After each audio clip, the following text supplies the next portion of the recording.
Yo, what up? We got two videos for you today in the GSOR Tier 9 British light tank. Of course, I did some videos with this, but today a little bit different, a slight twist. If you are here for the first time, please remember to subscribe, turn on your notifications. This will help you get notified, especially if you are here for the mod pack videos.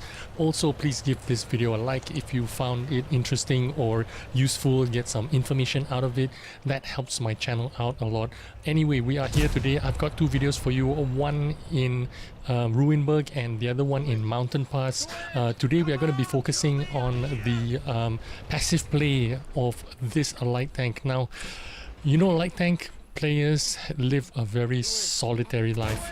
They don't really have friends to play with. When you're playing light tanks, not many people want to play with you because they don't find you very useful, or they find you basically doing your own thing all the time. You're not a medium tank, you're not a heavy tank, you can't help your friends out, you are basically doing things on your own. If you are doing anything for them, you are probably trying to spot for them, and when they're normally in heavy tanks or light tanks, they're probably playing out in the front anyway. They don't really need you to spot. So it's a really solo lifestyle if you're playing light tanks. All light tank players know this. Now, it's not very often I get to platoon with friends, but when I do, I try to make the most of it. And fortunately, I have a friend that I'm platooning with. He knows exactly what's up. He's going to the flank that I'm going, even though he's in an E50. He knows that I'm in a position that I can help him out, so I'm just biding my time, waiting for the opportunity here. Yes, we needed to get rid of that guy before I can use my stealth mode to get into some passive plays and try to spot out the enemy teams. Now, when I'm talking about passive plays, I'm talking about hiding in the bushes and being stationary and trying to spot out your teams. But this tank has a really good gun. Although the DPM sucks, 1548 DPM, it's the worst among all the light tanks. Most light tanks are pushing over 2000, 1390 is nearly 2000 DPM, and the rest of the light tanks, T49, 132A, T54 lightweight, RU251 are all in the region of 2100 and above. So this tank has got really terrible DPM, but the gun penetration is really good. The AP shells have 232 penetration, but the reload time really sucks because it's 9.30 seconds of reload time. But what do we have here? You have really good spotting on this tank. Now, why does this tank have really good spotting? Well, it doesn't have really like phenomenal view range. It's just 390, but the camouflage values that I have on this tank is about 39%, with everything kitted out. You know, you got BIA crew, you got food running, you got natural cover directives, basically the shebang. You know, you got everything all maxed out. 39% camouflage values, which is really good. It is in the regions of the French tanks. French tanks are like 1390s are like 39% as well. The EBR 90 is 40%. Of course, that's the highest. French tanks have great camouflage values, and this is right up there with them. 39% is really good. It's better than the T49, better than 132A, and better than the T54 lightweight, I might say. So you've got great camouflage values, and you've got a high penetration gun with very good dispersion values. When I'm talking about very good dispersion values, I'm talking about one of the best dispersion values, 0.35 dispersion values. It is comparable to an RU251. It is a good distance sniper. The sniping, you can snipe very well because the dispersion is 0.35, much better than a 1390, T49, 132A, T54 lightweight. You can snipe from a distance and you have good penetration. Alpha damage is 240. It's the same as a, you know, it's not great. It's the same as a 1390 or T49 or an RU251, but the penetration is what sets this apart from other tanks. So you want to use your bush a lot and spot people out a lot, and then what you want to do is reverse from that bush until that bush goes opaque, and then you shoot through the bush and penetrate your enemies without being spotted. So that was the first game in Ruinberg for you. It was a quick game. I had a little bit of close support. Again, like I was saying, in these kind of tanks, you can't really be a solo Rambo, go alone kind of tank. You do need friends in close support. If no one's shooting at what you're spotting, then there's really no point in playing this tank, right? You can't be out there on your own spotting. You can spot for yourself, like I said. You can spot for yourself, reverse back out in further away from the bush and then start damaging your enemy. But then you can only do damage every 9 seconds, so you can't like really do a lot of damage. You do need friends sniping at the back, supporting you, supporting what you spot. Now in that game in Ruinberg, it's very seldom you get a lot of spotting damage, but in that game I got 4,500 spotting damage, so that's pretty successful game. For me it was a quick game, but I did get more than 4,500 damage, and I did get a little bit of shooting damage by myself. Now I'm in a fairly safe position here in Mountain Pass. I could be a little bit more aggressive, but like I said, this tank is not like a combat Rambo tank. It is a mixture between an ELC and an LT-132, you can say. You have to do a little bit of combat, but you also have to do a little bit of passive spotting or active spotting, whichever you like. You need to do a little bit of spotting, and you need to do a little bit of damage for yourself. Now, my maximum view range is allowing me to do this, sit right in this bush and just about catch almost everyone making that cross, which is earning me a lot of spotting damage here. Now, I would like to be a little bit more aggressive, go in front, but this tank is so extremely fragile. You cannot risk taking any damage, because once you take any damage, that is the end of you.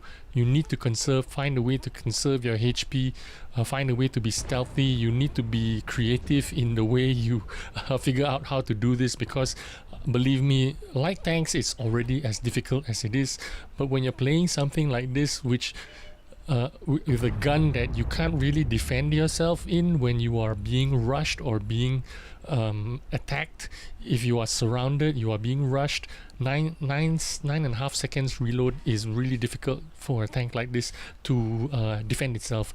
Most of the other tanks in this category reload, like for example the T49 reloads in 5.75 seconds. The RU251 reloads in 6.71 seconds.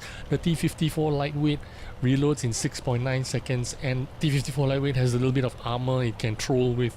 Now, I decided to run away because there's no one supporting me. I decided to come up here and snipe from a distance, but thankfully I'm playing with an experienced player here, and he suggested that I take the bush there. Now I've not taken that bush before, so I was like thinking, what is he talking about? And I figured out, oh yeah, there's a bush. There's some bushes right out there in the Delta, somewhere in Delta 1, 2. So I decided, okay, I'll go check it out and give it a go and see how it goes. Now that's one of the advantages of playing with playing in a platoon. When you're in a platoon, maybe you're playing with someone who has a little bit more knowledge, a little bit more experience, or has a different idea than you have. I wouldn't have thought to get myself up so forward to this bush if my friend didn't point it out to me. So that's a good thing, because I have not played light tanks in a long time. I just started playing light tanks again with the introduction of the British light tanks, so I forgot about all these positions. This is the bush that I'm looking at. So I am trying not to get myself spotted from that light tank that was poking up from the water.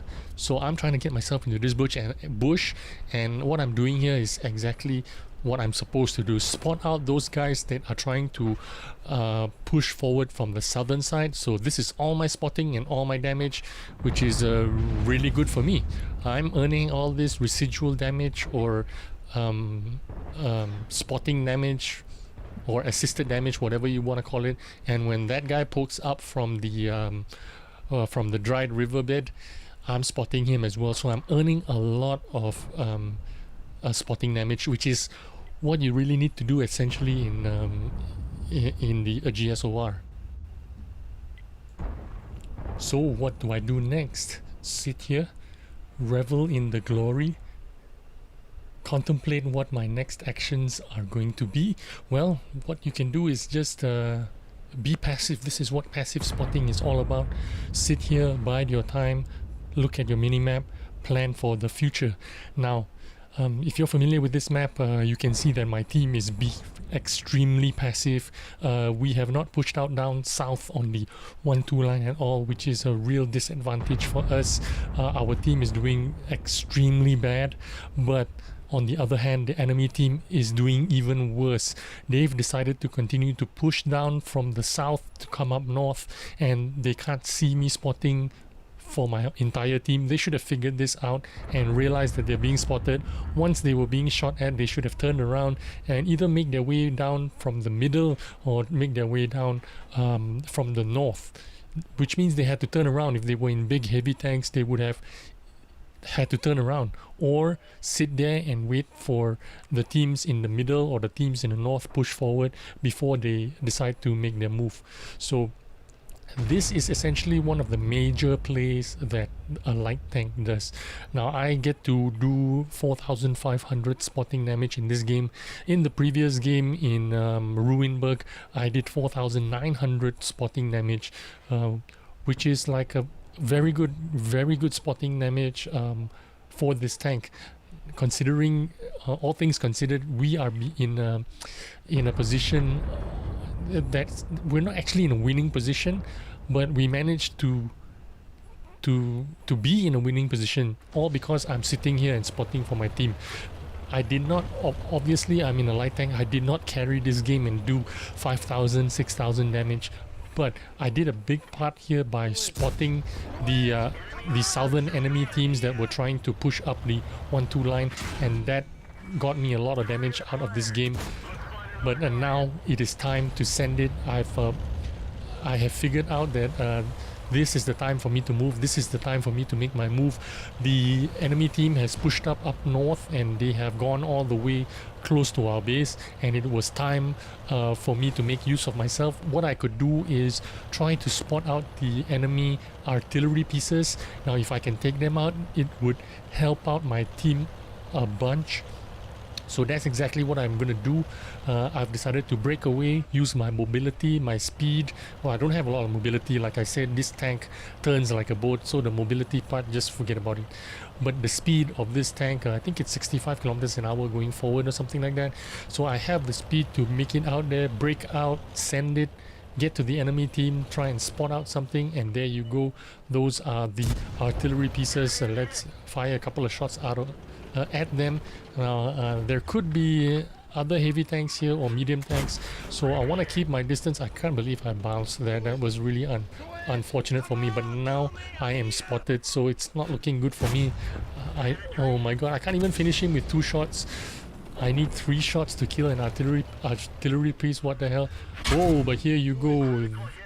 I need to GTF. Oh, get the fuck out of here, because I am no match for that guy. He's gonna take me out very easily, and use your speed to get away, get into safety, and maybe try to flank around from the other side. Now that my team has decided to, they've successfully cleared out the base, and the enemy team from the north side is no longer a threat. I can make my way back. I don't need to risk any more of my HP. We have turned this around from a losing game into a winning game. We are now leading 11-7. I did my job there very well, very successfully. Got all the spotting damage out for my team, and now what I'm trying to do is just try to get some damage out for myself. Use my gun. If I have to use premium shells to fire at bigger, heavier armored tanks, do that, no big deal. Managed to pen that, and only pen that with premium shells. Now if I was with my standard shells, 232 penetration, I don't think I would have penned that, but with premium 250 plus penetration, that was possible. He's angled himself, so I bounced him. That's okay. This game is basically over. Only 2 more tanks left to confront. Let's try and get a little bit more damage out of this game. You know, if I do 1,500 damage out of this tank, the GSOR, I'm very happy. Now, as you know, this is not an all-out combat tank, nor is it an all-out passive ELC type of tank. It is a combination of those two kind of gameplays. You do need to be a little bit passive and you do need to be a little bit aggressive. You need to be a little bit of both in this tank. You need to get a little bit of damage. Why? Because you are a tier 9. You are not a low tier. You are tier 9. You are going to be either in top tier games or in tier 10 games. Either way, you need to contribute something to your team. So you need to make your gun sing. So you need to bide your time, find your way to do your passive spotting, find your way to do your active spotting, and find your way to do a little bit of damage with the gun that you have. And there you go. I managed to do quite well for myself there. And I guess that's the end of the video. Thanks for watching. I hope you get some insight into how to make use out of, get the best use out of the GSOR Tier 9 British light tank. Thanks for watching and I'll see you again soon. Bye bye.